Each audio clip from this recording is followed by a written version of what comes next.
Why do I need to read books?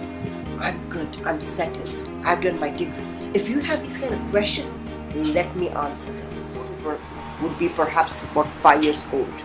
It was kept in the terrace. If you can see closely, it's dirty. There's lots of sunlight, dust fallen on this. In short, it has gained a lot of experience. Facing the heat, the sun, the insects, everything at my terrace. But it still had water. The usage of this water would be for washing purpose, would be for gardening purpose. That's all I can think about.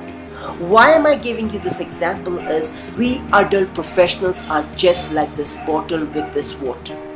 We believe in experience. We believe in the white hair coming up to get that wisdom. With the same level of knowledge, that degree knowledge which we have, and we walk throughout life.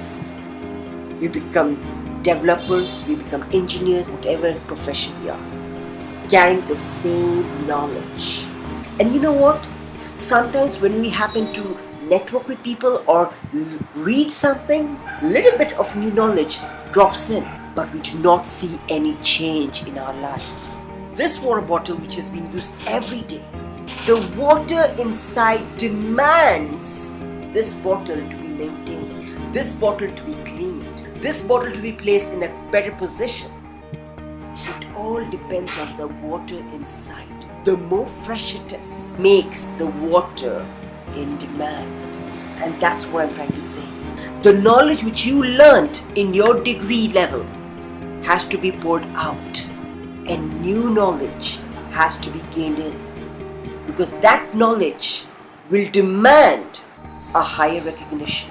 Just like this bottle, do you see any dirt? It's been maintained, it has been washed, it has been used, and it's in demand, all because of the new water inside.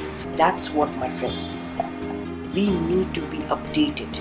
We need to throw our degree knowledge and gain new knowledge. And reading, watching, listening is the way how you get educated and you get in demand. You get that recognition. Just like this bottle, how it's been used daily, it has greater value every day. Our value increases.